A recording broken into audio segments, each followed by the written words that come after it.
Hey, today we're talking about 3 ways parents of kids with autism cope with stress. So, of course, all parents deal with stress. It's natural, especially when kids are really young or teenagers seem to be exceptionally difficult. But children with autism spectrum disorder, they are affected with their communication, their behavior, and their social interaction. When you have a child that is affected in these 3 ways, it can make it exceptionally difficult in parenting them. A lot of children with autism are nonverbal, or they'll start off nonverbal until a later age. For example, my child was nonverbal until the age of 4.5. He's still, although he's verbal, he struggles with communication. That's where that communication is so key. If you can imagine not having something wrong with you and feeling a certain way that you are looking for something, a certain toy or whatever, and not being able to communicate. That's a challenge we personally faced a lot. Was my son wanted something specific and he couldn't articulate for us exactly what it was. So we would have to ask, what color does it look like? What shape does it look like? Where did you last see it? Questions like that to try and get what exactly he was looking for. So it can be exceptionally challenging. The social interaction piece is very difficult as well. As I'm sure you know, if you have a child with autism, they do a lot of parallel play, even when they get older and they should be interacting more. It's still a lot of parallel play. And behaviors can be, it's a spectrum for a reason. They can be, you can experience a lot of different things.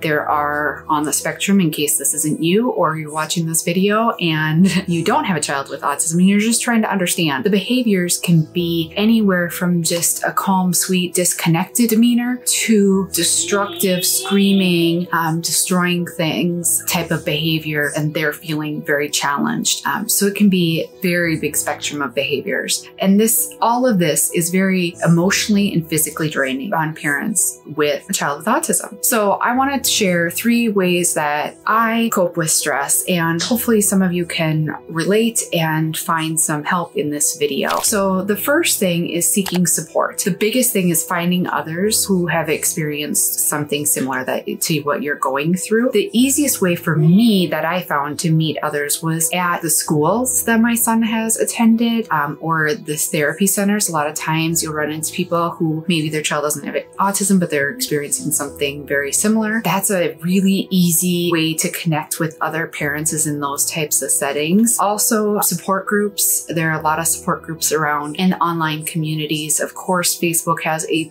ton of groups, but just be careful.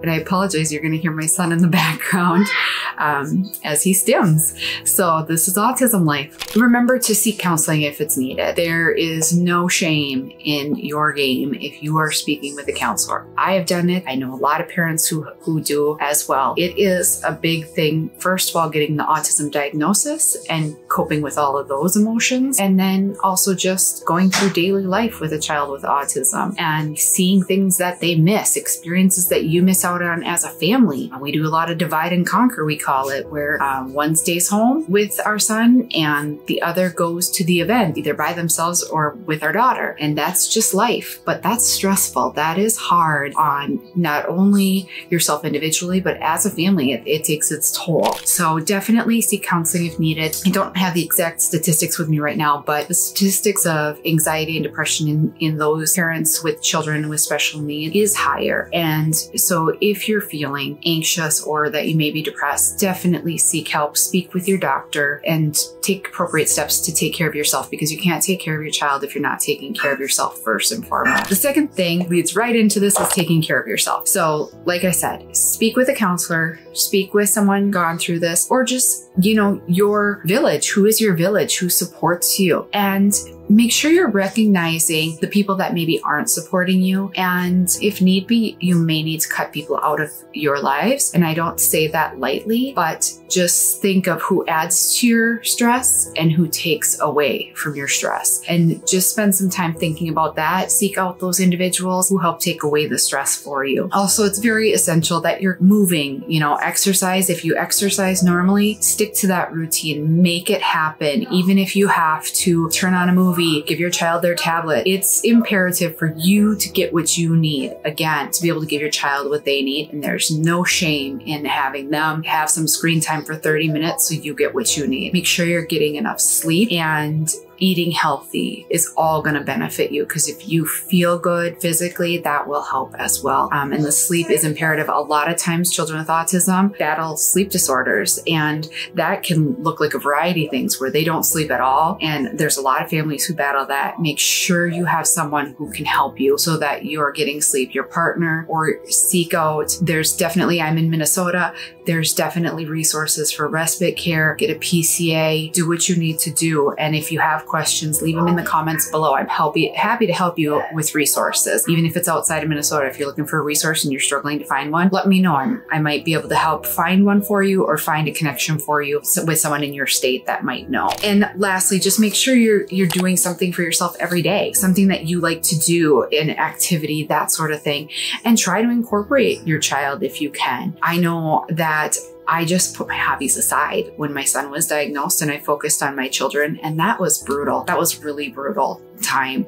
And that's, I think, when the anxiety and depression really hit, is I became very isolated, wasn't doing anything for myself, wasn't getting the proper sleep, not having the proper diet, all of the things that I just said are imperative, I fell on my face on. And again, I have no problem sharing it. It is life. It is life with a child with autism, and it's okay. Just got to be able to pick yourself back up. And I started attacking things one thing at a time. What can I do today? Today I'm going to do this, and just say something for yourself each day to help you move forward to get the care that you need. And lastly, advocating for your child. I know it sounds funny how this can help with stress, but it really, really does. The more I can do for my son, I'm helping him, and that helps me so much. That can be a little bit hard too at times, because oftentimes it's not me that's the answer. Like, I am not what he needs. I want to be what he needs. I'd love to, be able to provide everything I can for my son, but that's not how he works. One of the things we recognized early on is our son assigns roles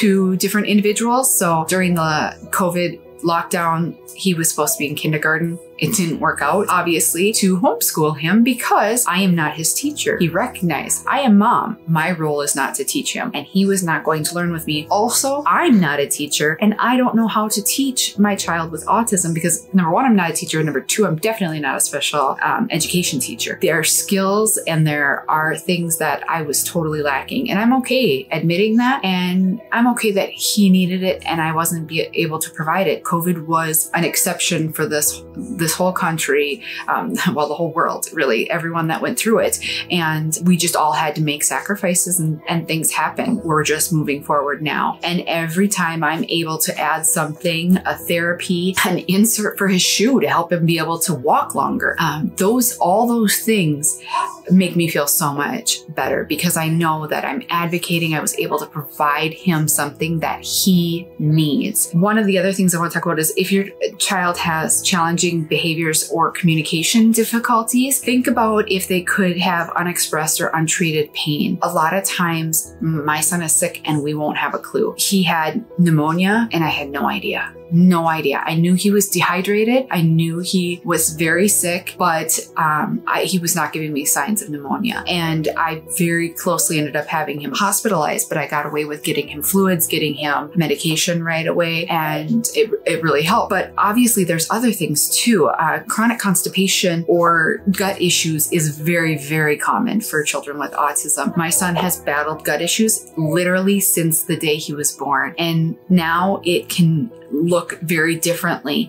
He'll walk around. He's sometimes a toe walker, but often he's not consistently a toe walker, but he will start walking on his toes and he won't be able to straighten up. He will stay bent over. So as he's walking around on his toes and hunched over, for the first couple times, we just could not figure it out. Did he hurt himself? Like, what's going on? It took a long time for us to understand because he couldn't express to us that his stomach hurt. And even now, 9 years old, he cannot tell us when his stomach hurts. We will ask him, and a lot of times he'll say no. Also, early on, and this is a really important thing to note too, if your child is like this, he didn't feel pain like we did. And the last last thing I'm going to say about advocating for your child is early and often intervention. They always say early intervention is key, but make sure you're checking often in with your therapist, with the teachers and everyone, what your child needs. Stay on top of it, and always look for different resources out there.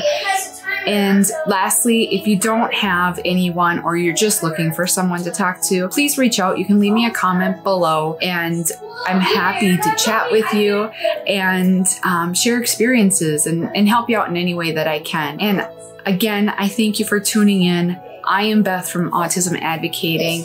Make sure you check out our website, autismadvocating.com, where we're going to be putting up more and more resources. I'm very excited. We're building an interactive map for you, places to travel with children with autism. And it's just, I'm so excited. It's going to be wonderful. It's a lot of work, but I can't wait to provide that for you because I think having adventures with our children is like the most precious experiences that you'll have in life. So have a great day. And again, if you have any questions, leave them in the comments and I will see you next time.